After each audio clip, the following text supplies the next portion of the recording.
আমরা অনেক রক্ত দিয়ে স্বাধীনতা এনেছি, দেশটাকে গড়ে তুলব। এই দেশের মানুষ বিশ্বের দরবারে মাথা উঁচু করে চলবে। আর আজকে সেখানে কি হলো? আজকে সেই সম্মানটা ধুলায় মিটিয়ে দিল, নিজেরা ক্ষতিকার হলো। আমি জানি না যারা এই সন্ত্রাসীর সঙ্গে জড়িত তাদের কিছু আসে যায় না। এই টেলিভিশনে যে ধ্বংসযজ্ঞ আমি দেখলাম, এটা কারোর পক্ষে সহ্য করো না। তোমরা রাজাকার, তোমার বাবা রাজাকার, এটা তো তোমরাই করেছো। চেয়েছিলাম অধিকার হয়ে গেছি রাজাকার। আরে রাজাকার তো আমি তোমাদের করি নাই, তোমার নিজেরা স্লোগান দিয়ে তোমাদেরকে রাজাকার, তোমার স্লোগান দিয়েই তোমাদের পরিচয় দিয়েছো। আমি তো তাদের রাজাকার বলিনি, তারা নিজেরাই স্লোগান দিয়ে নিজেদেরকে রাজাকার হিসেবে পরিচিত করলো সকলের কাছে। তুমি কে, আমি কে, রাজাকার রাজাকার, তোমার বাবা আমার বাবা রাজাকার রাজাকার। তার মানে তারা নিজেদেরকেই রাজাকার হিসেবে পরিচয় দিল। আমরা অনেক রক্ত দিয়ে স্বাধীনতা এনেছি, দেশটাকে গড়ে তুলব। এই দেশের মানুষ বিশ্বের দরবারে মাথা উঁচু করে চলবে। রাষ্ট্রপতিকে 24 ঘন্টার আলটিমেটাম, এখানে আলটিমেটাম, ওখানে আলটিমেটাম দেওয়া, একটা মানলে আরেকটা মানলে আরেকটা। তো মুক্তিযোদ্ধা সন্তানদের তো এখন আর ওই বয়স নাই, 5% সেটাও তারা পেয়ে গেল। 11টা 11:30টার দিকে দেখলাম অনেক ছেলে মেয়ে বের হয়ে আসছে, মেয়েরা হল থেকে বের হয়ে আসছে। বাধ্য হলাম, আমরা আগুন দাও দাও করে জ্বলছে, তখন আমি হেলিকপ্টারে করে পানি দিলাম। আজকে সেই সম্মানটা ধুলায় মিটিয়ে দিল। একটার পর একটা তাদের আবদার, তাদের যে দাবি ছিল তার থেকে অনেক বেশি আমরা দিয়ে দিয়েছি। ওই মুক্তিযোদ্ধা এবং মুক্তিযোদ্ধা পরিবার বা মুক্তিযোদ্ধার দিকের জন্য তাদের বেশি ক্ষোভ। আমার কথাটাকে বিকৃত করা হয়েছিল। তারপরে কোটা না মেধা, মেধা না কোটা, তাহলে গোটা মেধার মধ্যে এত তফাতের কি আছে? তাহলে যারা পরীক্ষা দিয়ে মেধাবী তারাই তো পাচ্ছে। মুক্তিযোদ্ধা পরিবারের সন্তান সন্ততিরা কি মেধাবী না? তাহলে মেধাবী কি শুধু ওই রাজাকারের ছেলে মেয়ে? একটার পর একটা তাদের আবদার, এটা করতে হবে, আমরা করে দিয়েছি। পরে আবার ঘুরে যায় সেটা না, আরও চাই। করতে করতে হ্যাঁ, কোটা তাদের যে দাবি ছিল তার থেকে অনেক বেশি আমরা দিয়ে দিয়েছি। কিন্তু একটা জিনিস আমি লক্ষ্য করলাম, ওই মুক্তিযোদ্ধা এবং মুক্তিযোদ্ধা পরিবার বা মুক্তিযোদ্ধার দিকের জন্য তাদের বেশি মানে একটা ক্ষোভ। আমার একটা কথা নিয়ে তারা কতদিন প্রতিবাদ করলো। কি কথা বলেছিলাম আমি? আমার কথাটাকে বিকৃত করা হয়েছিল। আমি বলেছিলাম মেধা, মেধা, মেধা, কোটা না মেধা। তো কোটা আমাদের নারীর কোটা, প্রতিবন্ধীদের কোটা, নৃগোষ্ঠীর কোটা, প্রত্যেক জেলার কোটা, মুক্তিযোদ্ধা পরিবারের কোটা, সেগুলো তো আমি বাতিলও করে দিয়েছিলাম। তারপরে কোটা না মেধা, মেধা না কোটা, তাহলে গোটা মেধার মধ্যে এত তফাতের কি আছে? এখানে মেধাই তো হয়। প্রথমে প্রিলিমিনারিতে তাদেরকে পরীক্ষা নেওয়া হয়, এরপর লিখিত পরীক্ষা হয়। লিখিত পরীক্ষায় পাশ করলে তখন তাদের ভাইবা নেওয়া হয়। ভাইবা নেওয়ার পরে তারপর যখন পদায়ন করা হয় তখন যারা মেধাবী তারাই পায়। আর অবশ্যই কোটাগুলি ভাগ করে দেওয়া হয়। তাহলে যারা পরীক্ষা দিয়ে মেধাবী তারাই তো পাচ্ছে। সেই সূত্রে আমি বলেছিলাম যে কি মেধাবী কি শুধু মানে মুক্তিযোদ্ধা পরিবারের সন্তান সন্ততিরা কি মেধাবী না? তাহলে মেধাবী কি শুধু ওই রাজাকারের ছেলে মেয়ে? এটা বলার সাথে সাথে তাদের স্লোগান, তাও কি বিকেল 4টায় আমি প্রেস কনফারেন্স করি, কয়েক ঘন্টা চলে যায়, হঠাৎ রাত্রেবেলা বোধহয় 11টা 11:30টার দিকে দেখলাম অনেক ছেলে মেয়ে বের হয়ে আসছে, মেয়েরা হল থেকে বের হয়ে আসছে। তাদের স্লোগানটা কি? যে তারা রাজাকার, তুমি কে, আমি কে, রাজাকার রাজাকার, তোমার বাবা আমার বাবা রাজাকার রাজাকার। তার মানে তারা নিজেদেরকেই রাজাকার হিসেবে পরিচয় দিল। আমি তো তাদের রাজাকার বলিনি, তারা নিজেরাই স্লোগান দিয়ে নিজেদেরকে রাজাকার হিসেবে পরিচিত করলো সকলের কাছে। এবং এটারই প্রতিবাদ প্রত্যেক শ্রেণী পেশার মানুষ কিন্তু করেছিল, সকলেই। হ্যাঁ, আমাদের ছাত্রলীগ থেকে শুরু করে, যুবলীগ থেকে শুরু করে অন্যান্য সংগঠন, প্রগতিশীল সংগঠন, সকলেই কিন্তু এর প্রতিবাদ করেছে। এমন কোনো সেকশনের মানুষ নাই যেটা প্রতিবাদ না করেছে।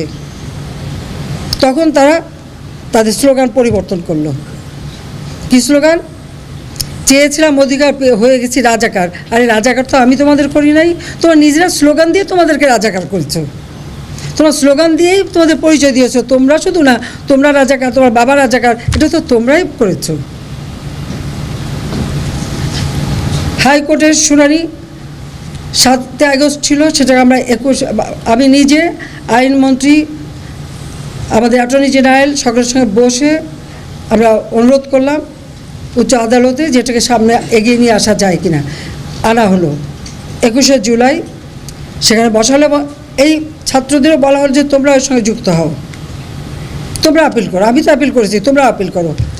তারা কিন্তু যুক্ত হলো, কিন্তু তারা আন্দোলন থামালো না।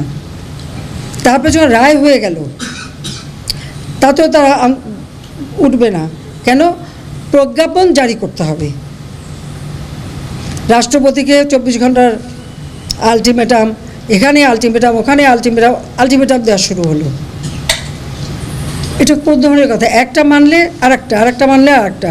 1 দফা কোটা সংস্কার, তার থেকে চলে গেল 3 দফা, তারপরে 6 দফা, তারপরে 8 দফা, তারপরে আবার 4 দফা। যখনই যেটা চাচ্ছে যেই দিয়ে দিই তখন আরও একটা দফা। এই করতে করতে যখন প্রজ্ঞাপন, আইনমন্ত্রী বলেন এটা তো সময় লাগে। তারপর আইনমন্ত্রী কিছু বলে দিলেন যে আমি মঙ্গলবারে প্রজ্ঞাপন করে দেবো। ঠিক সেই মতো প্রজ্ঞাপনও করে দেওয়া হলো। প্রজ্ঞাপন যখন পেয়ে গেল, তারা যা চেয়েছিল তার থেকে বেশি, তাদের 90% ছিল, 93%।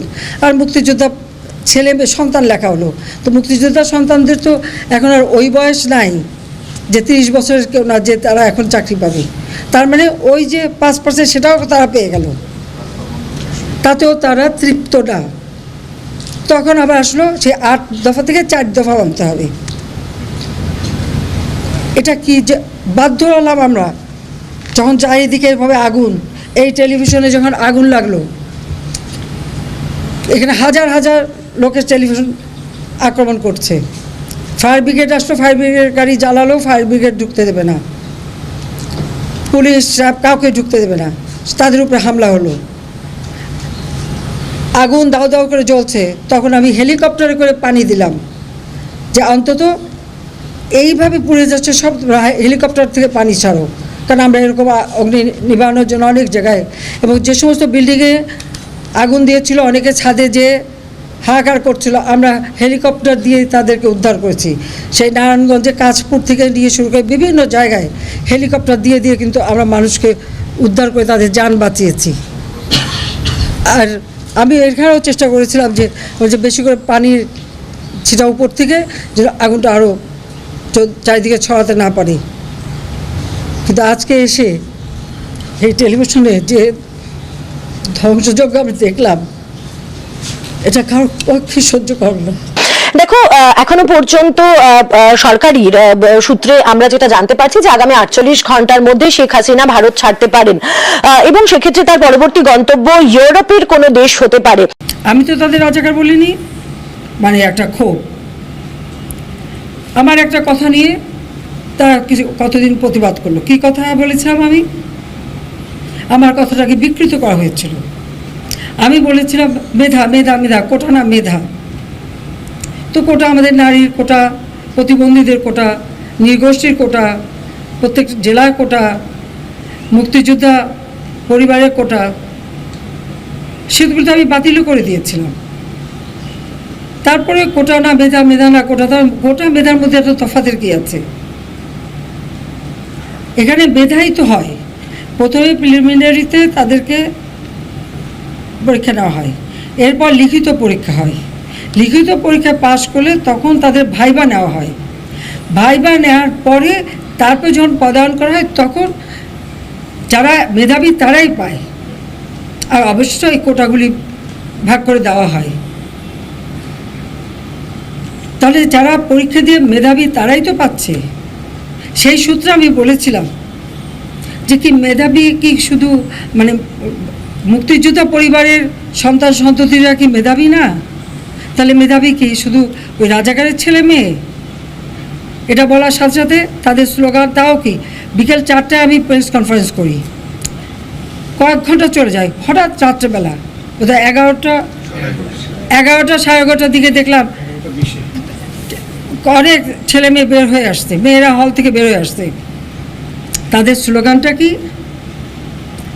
যে তারা রাজাকার, তুমি কে আমি কে, রাজাকার রাজাকার, তোমার বাবা আমার বাবা, রাজাকার রাজাকার। তার মানে তারা নিজেদেরকে রাজাকার হিসেবে পরিচয় দিল। আমি তো তাদের রাজাকার বলিনি। তারা নিজেরাই স্লোগান দিয়ে নিজেদেরকে রাজাকারী